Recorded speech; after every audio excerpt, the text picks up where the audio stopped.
Hey, well, good evening and welcome to another Is There More to Life Than Netflix, or whatever time of the day you're watching or listening to this. It's great to have you with us. We are a pair of friendly vicars here to chat about what your questions are about life, faith, meaning, and all of that kind of stuff. Andy's getting Skype. I'm professional. Do you know, I know the speakers are muted, so I don't understand how that happened. Oh well, it's better than my phone falling over like it did the other day. I hope he doesn't call back. If he does again, I'll keep cancelling him. Sorry. I love that we've got professionalism out of the way early. It's great. No, it's genuinely fantastic. So yeah, my name is Dave.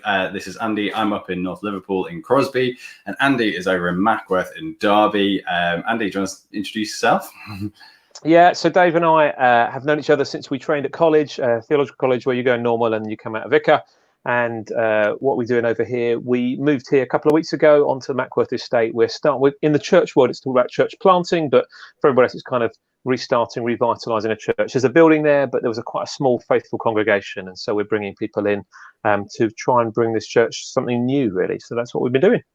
Mm-hmm. And I work for Story House, which is a coffee shop and church in Crosby, which is in North Liverpool, working on getting that coffee shop back open at the moment, and all the health and safety nightmare that is. But when we do open, it's going to be really safe, so safe, and wonderful to come back to. And as a church, we've moved entirely online, including stuff like this. And this is one of these little amazing little blessings of lockdown, is that I think there's zero chance this would have happened unless lockdown had happened.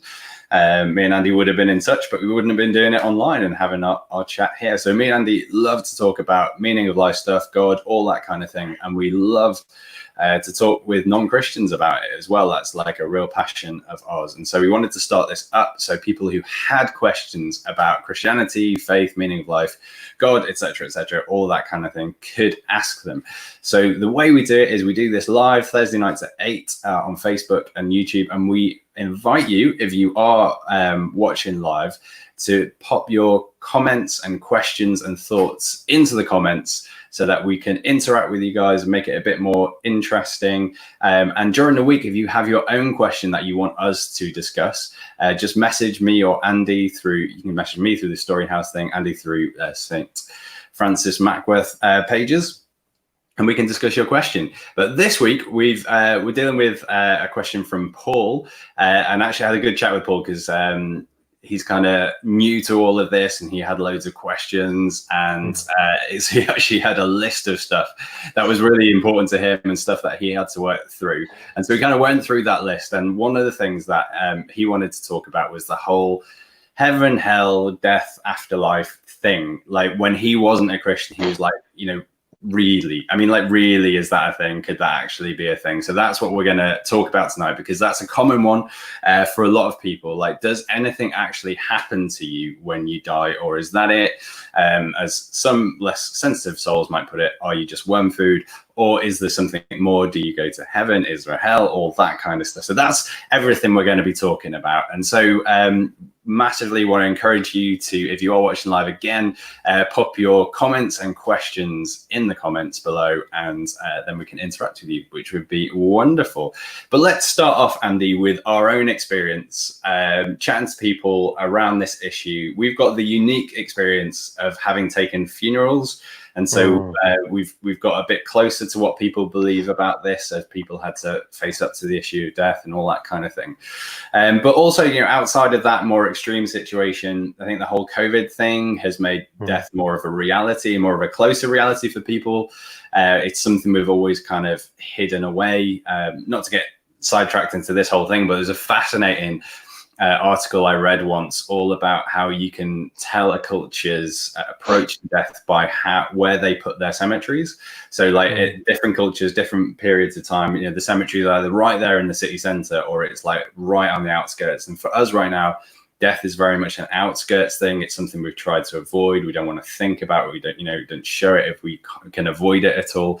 But this whole pandemic has brought it back to the forefront. And so this question has been a bit more on people's minds. And with that question, then comes further questions about, things like souls and what's that about, and do we, how long do we last for, and what's it mean to be a human? And you start asking those more interesting questions. And I think from my experience, chatting to people on the street about this, so not necessarily Christians, but just regular folk at funerals and beyond, my general impression is that people don't think about this much, but when they have to, they've got a kind of vague hope that if you lived a decent enough life, there's some kind of heaven for you.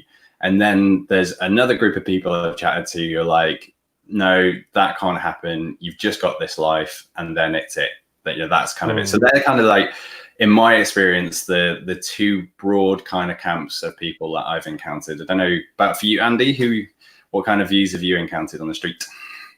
Yeah, I mean, I think there's no one kind of belief system that our culture adopts. So I suppose you've got people of other faiths who would have very defined beliefs, but your general kind of British born, British brought up, if they haven't been brought up in a particular faith, there will be some residual Christian thing around a heaven.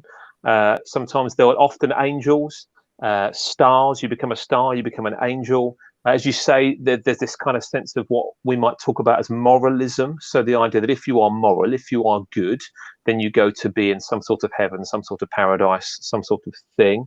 I think there's a lot of folk religion. It's kind of it's undefined, and you find, I don't know if you see this, but certainly I see it when people pass away on people's Facebook statuses. They're kind of grasping after something, and so as you say, you see angels, you see stars, you see some kind of vague thing about heaven. But if you probed it at all, and of course you can't at that point because it's too painful and it would be inappropriate. Like, it would be inappropriate for us to start asking those questions. But in the midst of people's grief, I don't think many people really know what they think.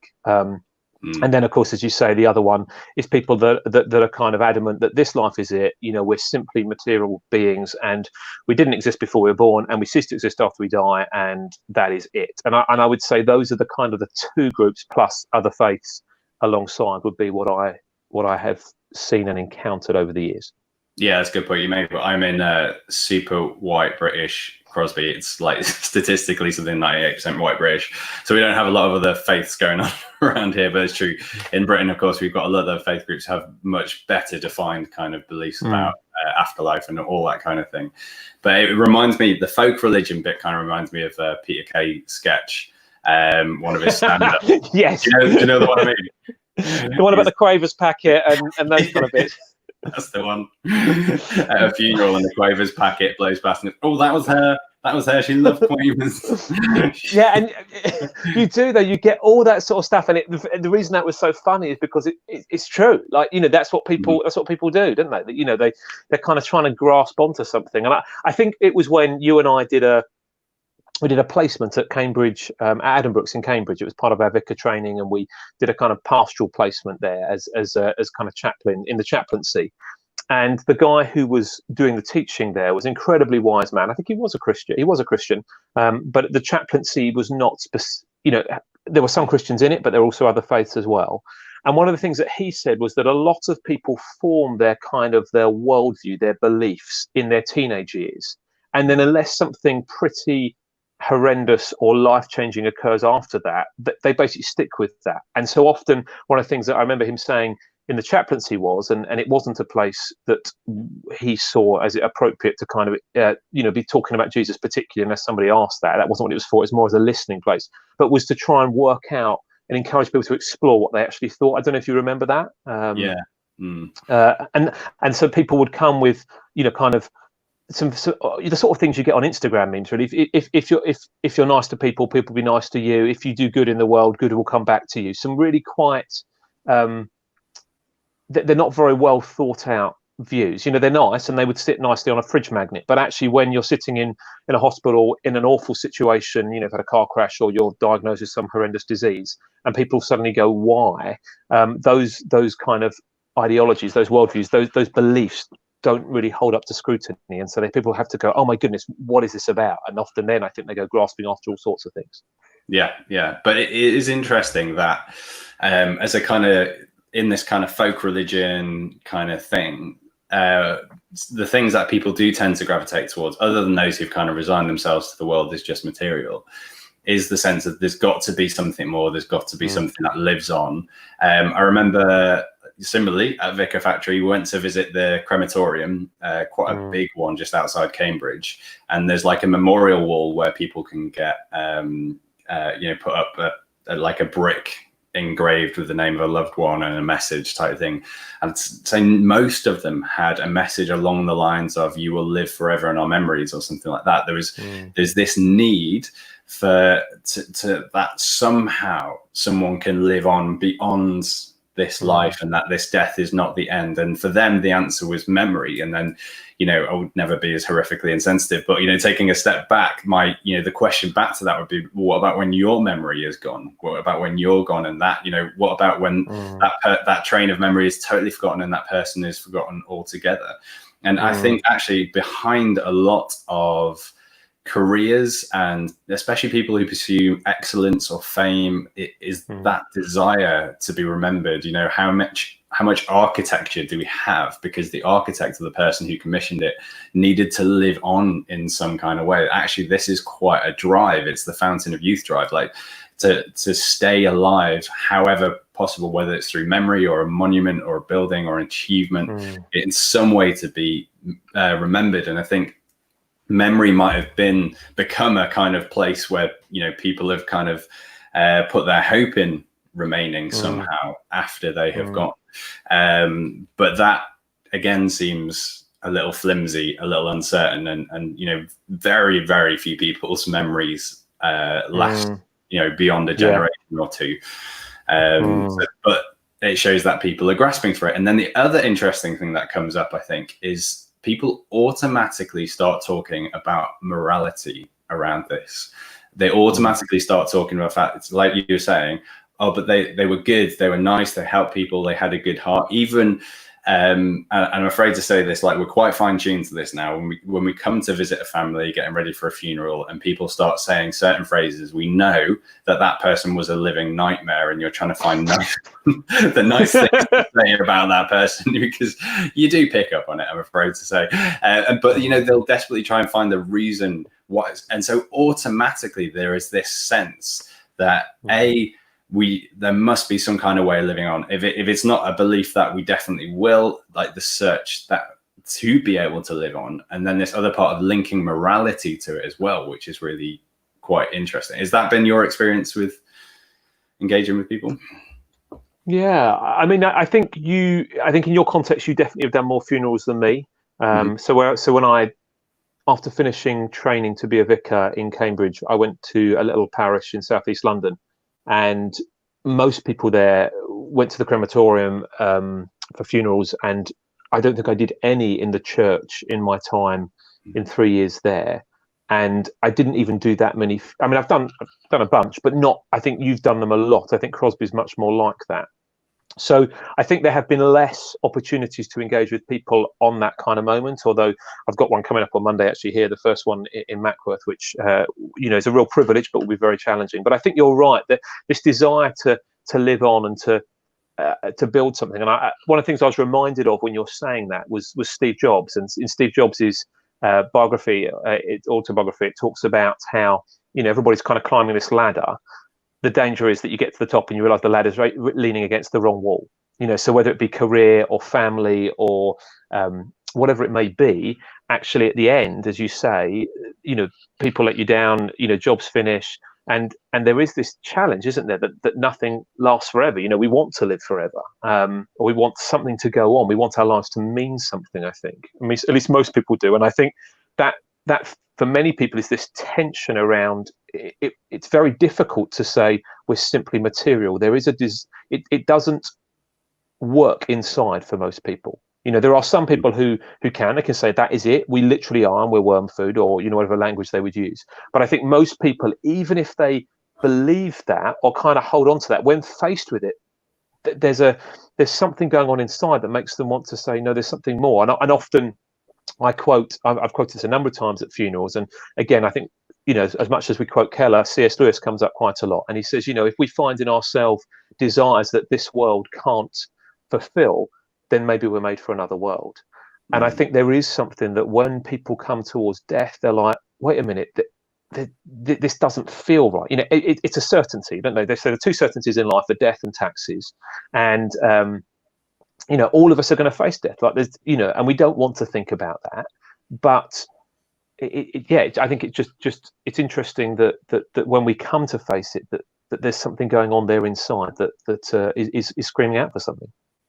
Yeah, definitely. And I think, like, again, another reflection of my experience of walking with several families through this moment and after it as well has been that they haven't been at all equipped to know what to do with it. Like they don't know what's going to happen, like down to the practicalities of, like, not knowing what to do to mark this and what to do next, to like no resources to make sense of it.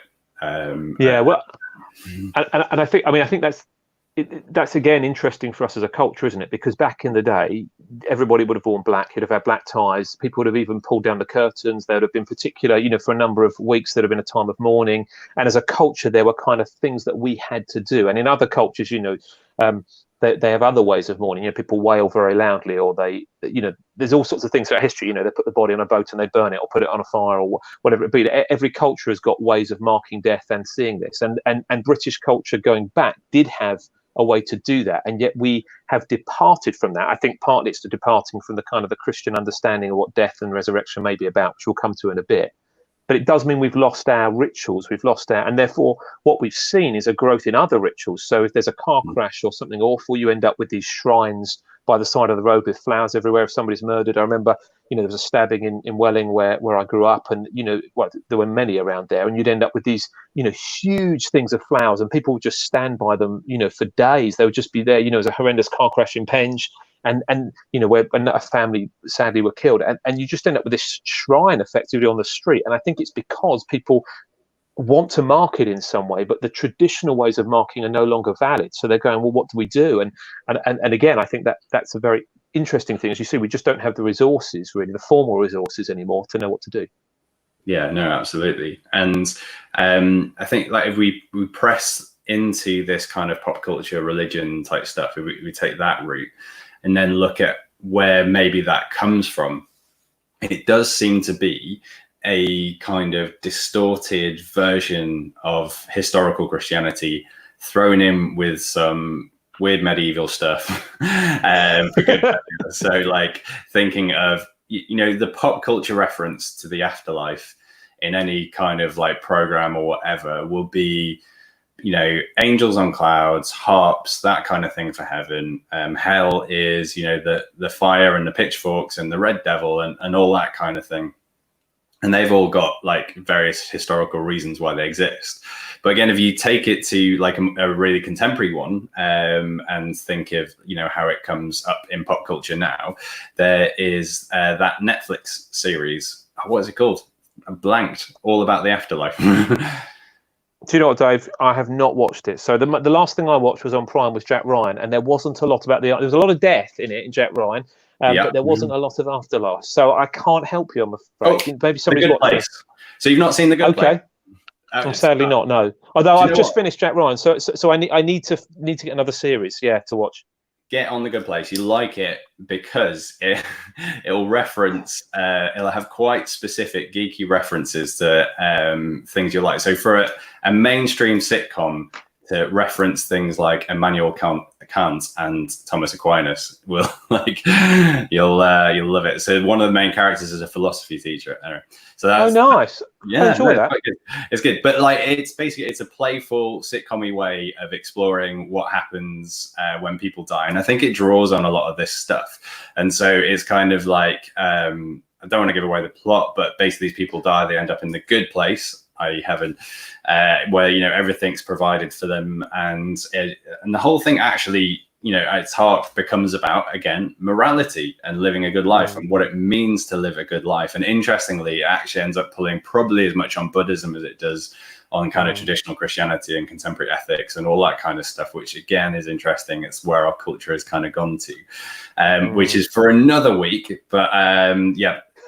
I won't. I'm going to resist that one. But again, I think that come back. Perhaps. So this is interesting. Is this Christian memory that's been distorted, or is it inherent to human beings that one, we want to live past death, and we have this sense that death isn't right, and we've somehow linked that with morality. So let's say judgment, bringing that into it now, or so is that the Christian memory that's become a bit distorted and a bit weird in our culture, or is that an inbuilt human thing? What do you think about that?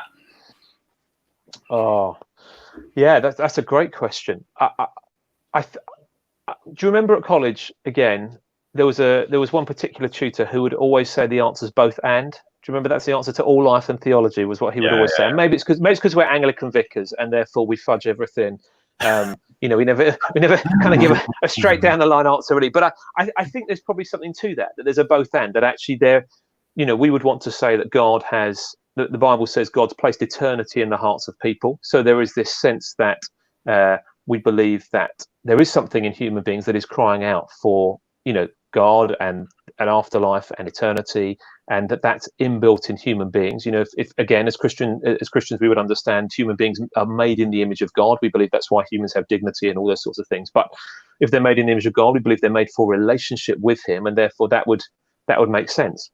But I think also in our context, that has worked its way out for the last, I don't know how many hundreds of years in Europe. Through the Christian faith has been weaved in and out, hasn't it? Along with kind of, as you say, the various folk kind of Druidisms or, all sorts of other things have been going on in different countries. And Christianity has at sometimes merged with those, at sometimes it's kind of conquered those, at other times it's kind of consumed those and taken bits in. So I think there's probably a bit of a both and going on there. Mm-hmm. Yeah, no, totally. I think so. And I do say distorted because, again, if we move this conversation into the church to people who actually come to church week after week, again, my experience, I'll ask you in a second, has been it's pretty common that people believe that it's essentially about being a good person, and if you're good, when you die, you'll go to heaven. That is, roughly speaking, even in the church, what people seem to believe. Would you say that's about right? I think it depends on your church. I think, again, your context, from what I picked up from Crosby, is that there are more people. Church going seems to be a little bit more regular than I've been in other places.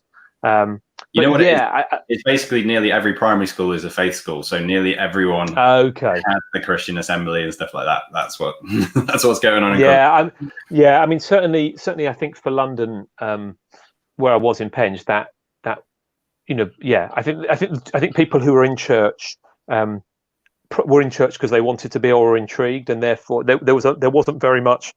You go to church because that's what you do. I think that had, there would still be some, but very, very little of that. I would say I think that had pretty much gone. So going back to your question, there's that wonderful phrase, which if you slot it into a sermon, you have to explain every time, but that moralistic therapeutic deism.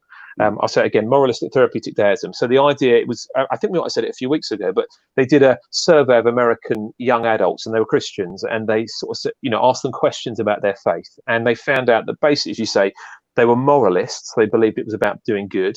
They believed actually it was about therapeutic. It was about God doing stuff for me, responding to my needs and my wants and my desires. And then deism, actually, God didn't really get involved in day-to-day stuff. He was just far off. And so I think this idea of moralism we very easily slip into that. And if you think about it, if you've ever read the Gospels, if you've ever heard the stories of Jesus, he hits up against time and time again. He has rows and kind of fallouts with these guys called the Pharisees. And the Pharisees were people that were this kind of group of Jewish men that were very committed to the Jewish law, the kind of what they called the Torah, the ways of obeying God. And so they were very much in terms of wanting to see God's kingdom come by being good, effectively, by living a righteous life, by obeying rules. And one of the things that Jesus challenges on them on is their kind of hypocrisy, looking good on the outside and not on the inside.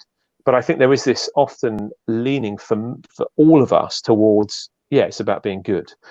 So I think you're spot on there, Dave.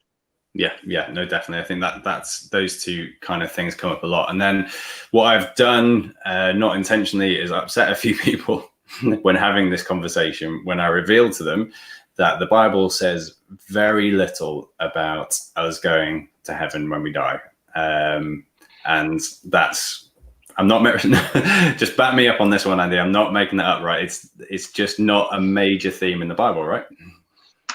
Yeah, well, I'll be honest with you. So my kind of God understanding or stuff got flipped. Like, I think it must have been the mid 2000s. So I think I didn't believe that we would, the heaven was this angels on clouds floating around.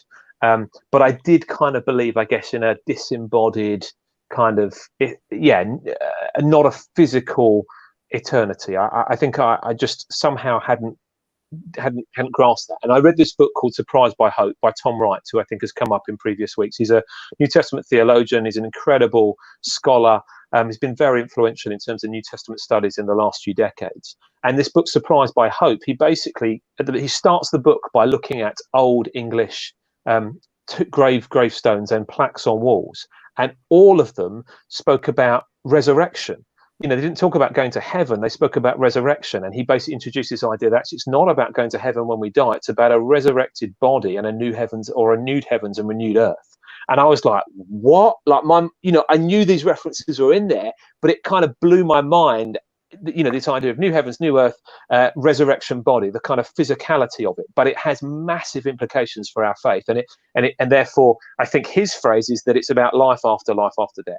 So like kind of heaven is a temporary thing, and then there's this new heavens, new earth. And that's where kind of all of creation is heading. And I was like, wow, okay, what do I do with this? Yeah. Did that sit about right? Have I explained that okay? Yeah, no, totally. And I had the same thing myself, where I didn't have it in a moment. For me, it was like it took quite a while to kind of come around to this fact, and then kind of finally face the fact. I think it was, I can't even remember what it was, but it was finally when it was either read it in a book, I heard it on a podcast or something, where someone was pointing out just how few references there are to going to heaven in the New Testament, the second half of the Bible. And I was like, it really isn't a theme. Like it really isn't the thing it talks about at all. So, but to just like lay some minds to rest, because every time I've mentioned this to people who didn't know it, that kind of like freak them out and upset them. There are like very brief mentions. One of them, probably the most famous one, is Jesus on the cross, and next to him are two criminals either side, also getting executed at the same time. And one of them essentially kind of admits he's not lived a great life, deserves to be there, recognizes that Jesus doesn't deserve to be there, and basically trusts his life, what's left of it, to Jesus, and says, he like essentially becomes a disciple, becomes a follower of Jesus in that moment. And Jesus says to him, today you will be with me in paradise. And paradise is this thing of like I understand, this kind of almost temporary place, in between times type place that we would refer to as heaven. And he's, that very day when they both die, that man will be with Jesus in paradise, in the place that we might refer to in heaven. So that place is there. So I think I've generally upset people because they think like, what am I saying about what's happened to grandma? Like that kind of thing. So there is mention of that. It's just that it's such a minor theme. It's not like, it's certainly not the aim of who we are.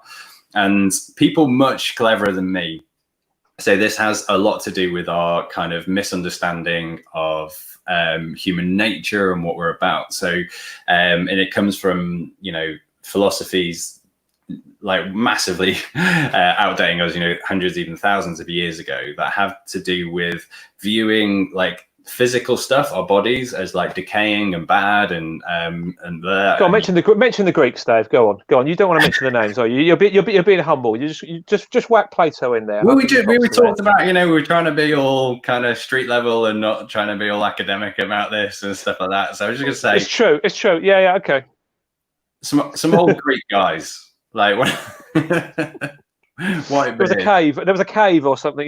No, so one of those guys, philosophers, thinkers back in the day, kind of came up with this idea that basically the physical stuff, if you look at it, it gets old, it wears out, it rots, it's clearly bad. And the bit that you can't see, the immaterial, the bit inside, that's clearly good, because that's where the thinking happens and all that kind of stuff. And if we can only escape these decaying, rotten, nasty, fleshy things and escape them, then that would be wonderful. And that then goes into the culture, it goes into the water, and that's where we get our understanding of things like ghosts, of like spirits, like immaterial things coming out of the material. And then the thing that, like, again, it took me a long time to get my head around this, but in Jewish thought, and obviously Jewish thought is the whole of the Bible, in that thinking, they didn't have really much of an understanding of us without our bodies. Like, that just wasn't a thing they had. They could get their heads around. Very brief mentions to this shadowy place called Sheol, like the place of the dead. But again, very minor theme. Don't really focus on it. There's one weird moment, which we won't go into. It's a whole other thing, with a medium and stuff like that. But and interestingly, one of the things that's roundly condemned very strongly, which would amaze most people, I think, in the Old Testament, is the use of mediums. The trying to contact the dead was like a big no-no, kind of seen as like a very, very terrible thing to do. And whenever in the story of God's people, Israel and God, whenever they started doing that kind of thing, that was like a sign that they'd gone down a very bad road, and like things were getting kind of, so they saw that as completely immoral, not okay. And so the only hope then is that these bodies that, you know, 100% of the time die might at some point not die, which is why kind of Easter is the biggest celebration. It's why the death and resurrection of Jesus is the center of all of Christian belief, because for the first time we have a human being who dies and then becomes undead permanently. So before that, there are what we call like resuscitation accounts, things like Lazarus, someone who'd been dead for a few days and comes back to life again, but to just die again. What's different about Jesus' death and resurrection, why it's so central, is here is a human being who dies completely dead 3 days, and that is linked again to Jewish understandings of when you're dead. So like it's like really dead. Like, not just a bit dead. Not a bit dead, very dead. He was very dead. I didn't know the degrees of dead, but anyway, that's fair. I mean, I thought just, yeah, that's fair. No, I get it. Yeah, absolutely. And then one of the key things about the appearances of Jesus after he's resurrected is that he is eating fish, that they can touch the scars on his hands and his side. Like, so this is a physical Jesus.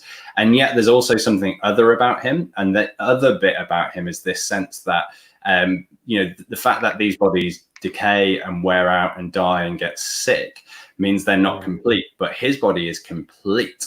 And therefore Jesus becomes the first resurrected person. And as Andy was talking about before, the first glimpse of what theologians call the new creation, this whole idea of like the current creation, everything we know is subject to sickness and wearing out and death and decay and all that kind of stuff, but that it's going to be made new, so not replaced but renewed in such a way as that stuff doesn't happen anymore. And Jesus is the first taste of that. And so the hope that Christians have is actually not going to heaven when they die, but actually that one day they will follow their master Jesus and themselves be resurrected into the same kind of body that he had, that no longer dies anymore. Yeah. Now I hope I got that right, because that's I think you smashed that. Yeah. No, you smashed that. And I mean, when we were messaging about this, so I think the two places often you'd want to go to in the New Testament, there's this letter from this guy called Paul to the church in Corinth. He wrote a few of them, and we got two of them in the New Testament, the kind of after Jesus's life on earth bit of the Bible. And there's this chapter called 1 Corinthians 15, and it's basically where he lays that out, you know, solidly. He says, look, you know, we you know, he kind of points towards our future resurrection bodies, and he says, you know, because we know we're going to be raised, that Jesus was raised, and it's just a really interesting connection between the two. And I'd never seen that. I'd never kind of seen these things were two, you know, kind of so linked, that actually Jesus' resurrection points forward to our own bodily resurrection, you know, and as you say, it's more than simply just this physical body coming back to life, but it's actually our bodies, you know, in an eternal state that, you know, is, you know, will never decay, never rot, never anything. There'll be no more sickness, pain, death, disease, tears, anything. And they point forward ultimately to this new heavens and new earth. And that idea, and we may have mentioned it before, but in Lord of the Rings, where they say, you know, are you going to make everything come untrue? And that just incredible vision, that yearning, which even when I don't know if you guys have been to somewhere where you look out and there's some, you know, maybe you're standing in the Swiss Alps, or maybe you're on the edge of the Grand Canyon, or maybe you're on the edge of the sea somewhere, and you look out and there's something incredible about it, but but it doesn't totally fulfill it. Well, there's still something missing, and I believe those are glimpses of eternity. That they kind of point towards, yes, it's incredible, and yes, it's amazing, and yes, it's unbelievably beautiful and stunning, but actually they point forward towards something else that will totally fully satisfy, and ultimately that's being with God for eternity. Because again, the ultimate aim isn't just resurrection bodies, but actually being with Jesus, God, Father, Son, Holy Spirit for eternity. There's some interesting questions coming in there, Dave. I can see. Yeah, no, there is. So let's start with this one from Lawrence. Lovely to have you with us again, Lawrence. He's becoming a regular. He is, yeah. We're loving having regulars. This is wonderful. Sadly, Paul is on an online lesson, so he can't be with us tonight. But hopefully you can watch back again, Paul, and you can engage through that. I thought the Bible was heavy on heaven and hell. So this is a really good point in that even though the Bible doesn't talk much at all about us going to heaven when we die, it does talk about heaven and hell a lot. So what is that about? I'm gonna be cruel. I'm gonna bounce that straight to you, Andy. So what's the Bible talking about, and why does it talk about heaven and hell so much if it's not just about where we go when we die? Wow, yeah, and it's Jesus, isn't it, who talks a lot about that, really, and I think he talks about hell in relation really to judgment, but it's interesting. He seems to talk most to his friends, doesn't he? His disciples. It's not a kind of a fear technique, and I think often the church has got a very bad name because we have almost sought to scare people into following Jesus. If you don't do this, then this is what's going to happen. And yes, we believe there's judgment, and yes, I do believe in hell. But I never see it as a kind of a fear technique in that way. And I think Jesus he talks about it because he believes it's true, it's real. How would you add to that? So I think that the whole heaven hell thing is, again, it's talking again, the Bible is coming from a different place to us, has a different agenda to us. Again, going back to one of the previous weeks, that's one of the reasons why we want to believe in it. If it was simply trying to manipulate us or get our vote, then it would come in from the angle we'd want it to. But it actually seems to be talking about something else. And heaven, in particular, is this place that seems to have predated Earth. Like it's part of creation, so it's part of the created order. And it's got its whole own thing going on there. So there are moments throughout the Bible where human beings get glimpses of heaven, and it's usually super trippy. Like it seems to be this kind of realm of existence that we can't quite get our head around. So it's not plain and ordinary. It's not fat babies on clouds with harps. Like there is just, it talks about, and the thing had 50 eyes and 10 wings and 11 legs. It was like, there's those kind of things going on, and you're like, wow. That sounds like the film Arachnophobia from the 80s. That film scarred me. But anyway, it was the bit at the end with the massive spider that came. Oh man, alive! Yeah, I watched that one too young. But anyway, sorry, that just showed my age right there. No, absolutely. But like heaven, whenever you talk about heaven, you're always going to get it wrong. Like it's this thing of like because it's beyond our existence. So everything I'm going to say now, I'm going to find problems with, but to the best of my ability, it is kind of God's realm, God's home. It's where God's most natural place where it exists. But of course, God is beyond space, and so that throws it in problems. But anyway, it's this idea, and most significantly, it's God's throne room, the place where He rules from. And so, when people enter the temple, thinking Old Testament times, you get these people who seem to simultaneously be in the temple and in the throne room at the same time. And when we pray the prayer that Jesus taught us, it is your will be done on earth as in heaven. So it assumes that in heaven is the place where God's will is done perfectly. And so, there is already this part of creation that is properly ordered, that works right, where God is ruling. And the idea is that the new creation thing we were talking about is where the heavens and the earth line up, and earth becomes kind of a unified part of heaven in a sense. So again, this is different. Oh, yes. I'll tell you what, actually, I'll tell you what's worth having a look at is the Bible Project Heaven and Hell little animation on YouTube. If people haven't seen that, it's very short, but it's if you're not going to go to Bible Project, and these guys have done these incredible animations explaining every book of the Bible and lots of biblical themes. And I always watch them before I'm preaching. If I'm preaching a book I don't know very well, I always go there first to kind of, just get up to speed in a quick summary. But they've done one on heaven and hell, and it is well worth looking. So YouTube Bible Project, check out Heaven and Hell, and it will back up everything. Well, no, it just explains it quite well. So, sorry, Dave, I've kind of jumped in there, but I think they're really helpful. Yes, no, but it's an interesting thing of, again, like the biblical vision isn't our souls leaving our bodies to go to heaven when we die, but rather the whole of earth joining with heaven in one new created order, and everything being made new, and God being with his people and not separate from his people. Because the other thing that happens is when people have glimpses of God, they always think they're going to die, because there's something about the purity that's so pure, so holy, that it would kind of burn us up to get close towards that, and that's overcome as well. So that's also a kind of reversal of things. So heaven is the major theme. Heaven, so again, hell. Again, in the pop culture understanding seems to be like heaven and hell are these equal and opposite forces that are kind of like, at the other end of the spectrum, like one above earth and one below earth, which puts us at the center of the picture. And I would say for the Bible, heaven is at the center of the picture, earth below it, and hell is kind of like, so I'm borrowing heavily from C.S. Lewis's explanations and stuff here, but a kind of non-place. It's a less than place, in the same way that Satan, who is mentioned in the Bible, is not like this big powerful creature, but almost like less than a human, less than a being, like not quite a fully formed thing. It is kind of almost like a bit more vacuous than that. A bit like maybe that kind of image of, for those who've seen the Harry Potter films, I'm really bad and never read them, but at the very end of it, kind of where you see Voldemort at the very end, I'm sure I've ruined the end to anybody who's not seen it, but you completely shriveled, completely, you see him as, and I remember Dumbledore says, you're kind of seeing him as he is, and he's just this kind of shriveled thing, isn't he? If you've seen that, and I guess, is there something in there, Dave, as well, that some theologians would talk about evil actually not being a thing, but it's where good isn't.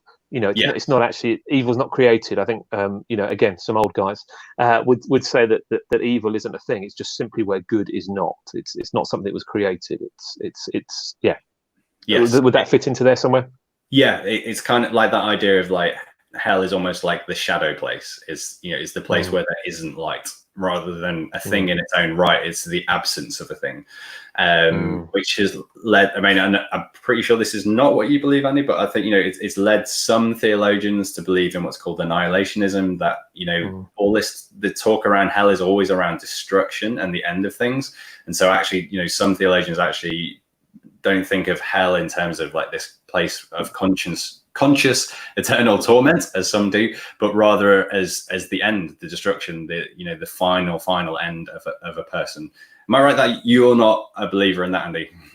No, I wouldn't go down that road. No. There are some people that I would respect who would, and I can see why, and I think it's probably could be an interesting discussion for another topic. Get on some people who are really quite clued up on it, because it is an interesting Christian discussion. I think it's probably into discussion, but I think often people who have kind of negative thoughts towards the Christian faith, I think sometimes it's because the church has gone on so much about this stuff, and particularly the health thing, and has used it really as a kind of a battering ram, a manipulative tool, a fear-inducing something. And I think I think we do have to warn about judgment. I think that we can't get around that, but I would never want to be seen to be a kind of a hellfire preacher in that way, because I don't really see it in Jesus. I think he warns. I think he urges, but I don't think he seeks to fearmonger, if that makes sense. And yet it is something. Is that fair?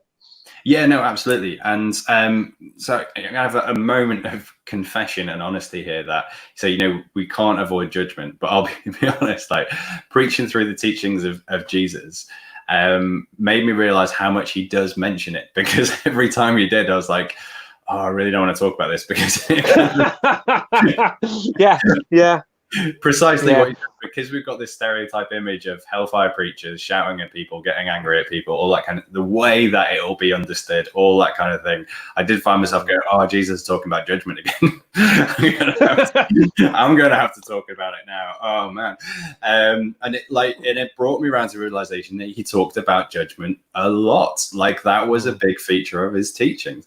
But again, so this is early on, this is why I wanted to hint at the fact that everyone's got this sense that morality has something to do with the kind of prolonged existence of ourselves. So, you know, in that kind of folk religion sense, oh, he was a good person, he was kind, you know, all that kind of, like that's the thing they cling on to, that this person might exist beyond. And I wonder whether part of that, again, whether it's inherent or Christian memory, there is this link between judgment and what happens next. But again, judgment is this very definite moment.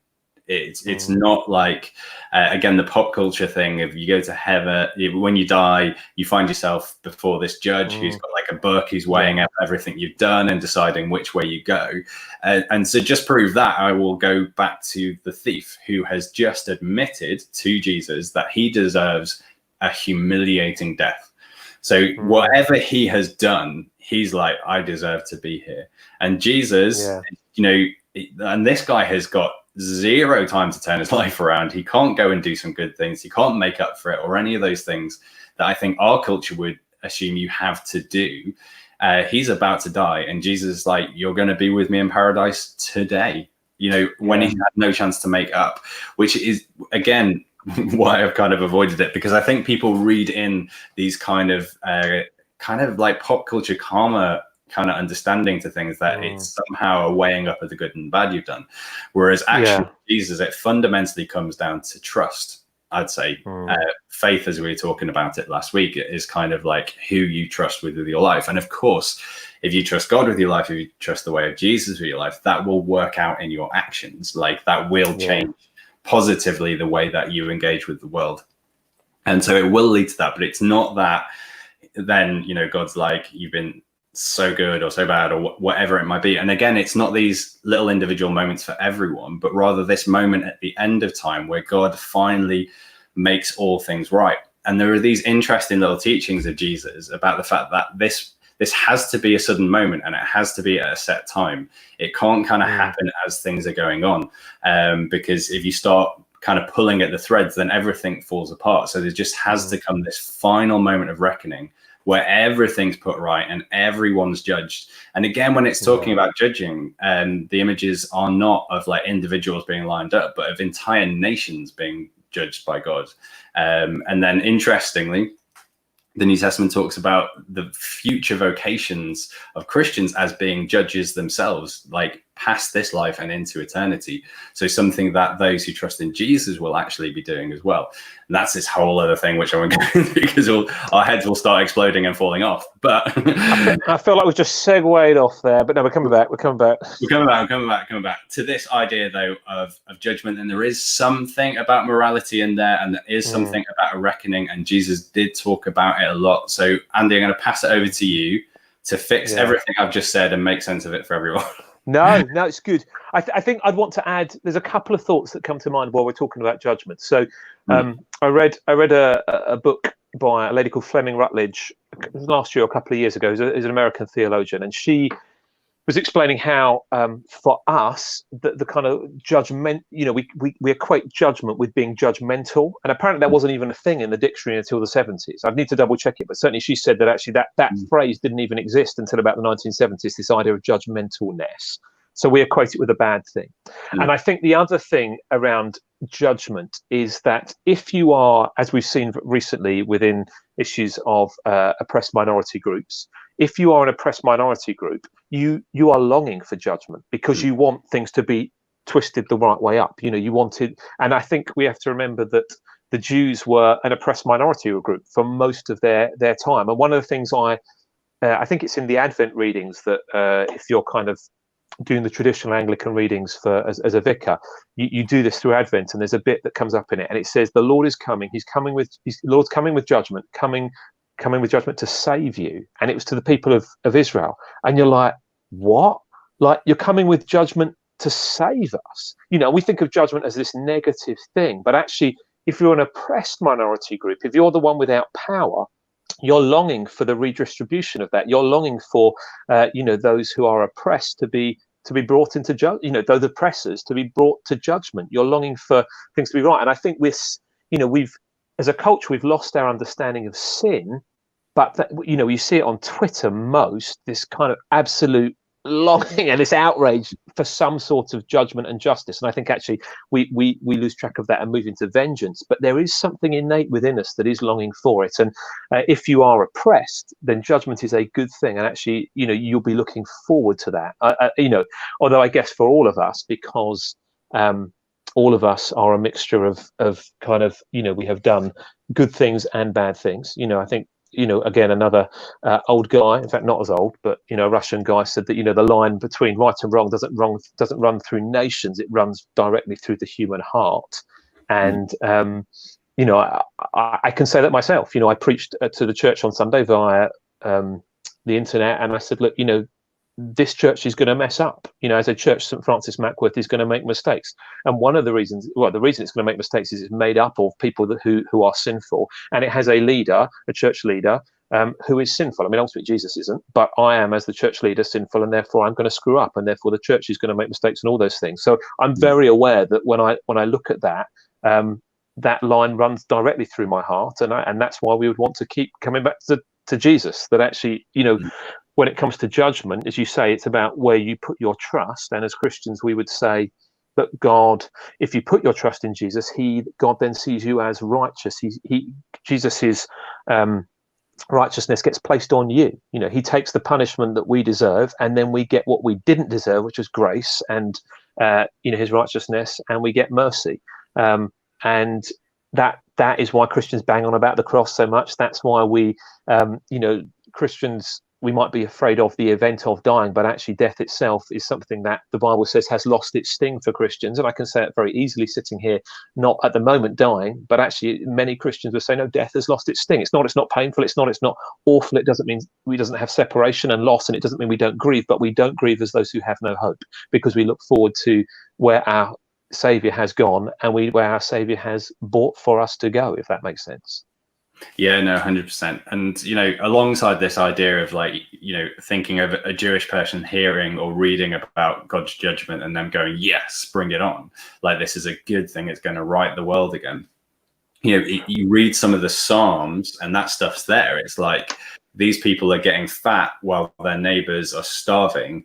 Why aren't you doing something about this, God? These people are lying and getting away with it. Why aren't you doing these people are cheating those people? Why aren't you doing something about it, God? I think literally smash their teeth in is in one of the Psalms somewhere, isn't it? It's kind of like, God, come and sort these people out and figure this out. And interestingly, I think that's one of the reasons why we need judgment is actually it makes us kinder and more compassionate. It makes the world a safer place to live in. Again, one of the sayings in the Bible is, leave vengeance to God. It's God's. We don't take vengeance. That is God's thing to do. Because once you've got an understanding that judgment is going to happen, then you don't need to do it. You don't need to be the one being out vengeance. And actually, if we return to our contemporary culture, the world we live in right now, there's increasing amounts of people enacting vengeance and judgment out on the world. Very quickly, you said the wrong thing. You're the wrong kind of person. You did the wrong thing there. And we talked about this. I think it was week 1 or 2. People losing their jobs, their livelihoods, certainly their reputations, just overnight because they said the wrong thing or revealed the wrong view. And so when you don't have a God who's going to judge, then you take that on yourself and you start meeting out in the world. Linked to this, this kind of loss of the supernatural, it was actually a non-Christian sociologist who wrote this book about how in North America, the loss of belief in the afterlife had actually made people treat each other worse, because he says in the absence of demons, we demonize other human beings. It was this idea. Wow. It was, I think the book's called The Death of Old Scratch or Old Scratch, something like that.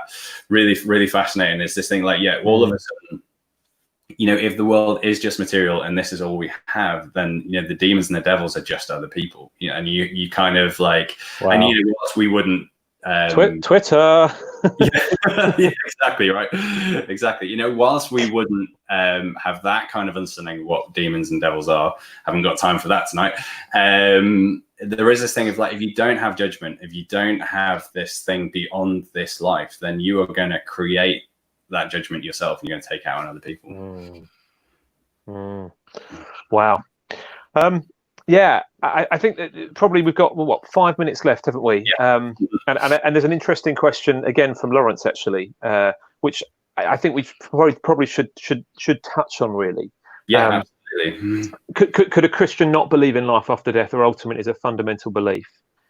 Lawrence, thank you again so much for engaging. You make this a lot of fun, and I realise there's lots of comments that we haven't had a chance even to engage with. Tonight's just flown by, and I think we would want to say that the death and resurrection of Jesus is so central to the Christian faith. In fact, Paul says, he's one of the guys who writes a lot of the New Testament. He wasn't a Christian, and he has this incredible conversion experience where he meets Jesus after he's been resurrected from the dead. He says, look, if Jesus hasn't been raised, then you're still in your sins, and we should be pitted above all people. He basically says, look, guys, if Jesus isn't raised, this whole thing is a waste of time. And so, yes, the resurrection of Jesus is absolutely fundamental and central to the Christian faith, and therefore out of that flows everything else.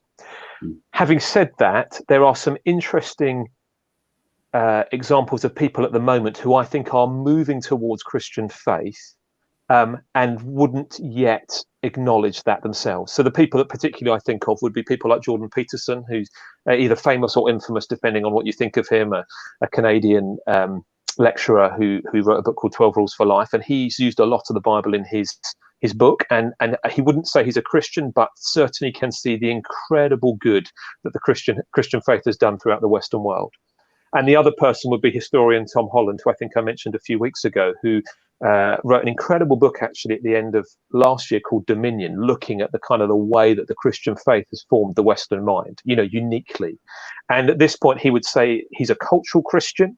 I wouldn't want to say, whether he believes in Jesus' death and resurrection, but they are certainly beginning to align themselves with the Christian faith. And I think it was I got a writer at the end of the 19th century, a guy called G.K. Chesterton, who's, no, was it somebody else? I can't remember. I'm trying to show off now. I can't remember who it was. But basically said the first thing for people is often to want the Christian faith to be true. And and then once people want to see that it's true, then you can show them that it is. And I think actually if people can see the Christian faith is good news, like the whole thing is good news, then actually that can then lead people on a journey towards faith. And it may or may not, not everybody goes on that journey, but I think the first thing is to go, actually, does this make a good difference? And so I'd want to say that Jesus' death and resurrection is absolutely fundamental. You can't get away from that, but certainly explore, question, think about. For many people, it's a long journey. Yeah, no, absolutely. I'll get in that, and it's one of those things that it's theological college, vicar factory kind of talk. But one of the things that we were kind of encouraged to do was to think about our first order and second order issues. So those things that we think are absolutely inseparable to Christian faith and is like foundational. And then the second order things, the things that we hold dear, but we can honestly say, if someone else holds a different view on that, they're still part of the family. They are Christians, and they're in there with us and all that kind of stuff. And for different people, they hold different things first and second order. But there's also a humility in that, and going, admitting I'm not the one person who's got it all right, and kind of like I'm not the historical accident who found everything right, even though we all. We believe the things we believe because, that's what we believe, but there's also needs to come a bit of a humility with that and the things that we don't know. And kind of to touch very briefly on what Ruth asked, what are the three heavens? Not going to answer Don't you dare. Don't you dare. Tell me a hospital pass with 30 seconds to go. With 30 seconds to go, I'm not. But there are mentions to multiple heavens and stuff like this. And basically that is part of the thing we were talking about of mystery of and it links this, it's this humility thing again. Like the whole point is this is bigger than us. And the reason I bring it up is, again, heaven, hell, all that kind of stuff does not exist for us. Like, we are not the center point of existence in Christian understanding things. God is the center point of existence. And so that's why, heaven's the main event. Earth is a secondary event in relation to heaven. And so it's not like those two things exist to service us. We're not the main event. God is, and, is the definition of full living and alive living. And again, that brings us back to the person of Jesus, the God man, the fully human, fully God person, who was the only one therefore capable of bringing about this second creation, this fully human, resurrected body, fully alive, no longer subject to death and decay. And so that's, for me, very much the definition of a first order issue. To get back to Lawrence's point, if someone didn't believe in the resurrection, I'd say, that's the point where it's kind of like, you're leaving Christianity, but at the same time, like Andy said, every bit of patience with someone who is having that very honest journey towards that. And it came up in one of the previous weeks. I know we're running a bit over, but this is kind of important. It came up in one of the previous weeks that it seems to be those people who rush to the decision, their faith doesn't seem to last as long as those who thoroughly think it through and take their time. That's, don't take forever on it, but it is worth properly thinking it through. And, Jesus had time for people like that, people like Nicodemus, who came to him repeatedly, even at night, so no one else could see, in order to ask him the questions, figure this out over a space of, years in the case of Nicodemus and the case of many other people. So, again, we want to avoid the traditional hellfire preaching thing of scaring people into a position, because they've not really taken that position on for themselves. They've just been scared into it. And again, that's not something that Jesus was doing either with those kind of references. So that takes us to our hour. That has properly flown by. Really love tonight. Sorry you didn't get all the comments in, but thank you so much for contributing, for watching.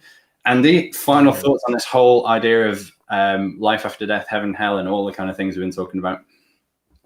Yeah, well, I kind of feel like I've sat at your feet a little bit this evening, Dave. I think you did an incredible job of shoving, kind of the big story of the Bible and eternity into a few minutes. So thank you so much. I've really appreciated listening to you this evening.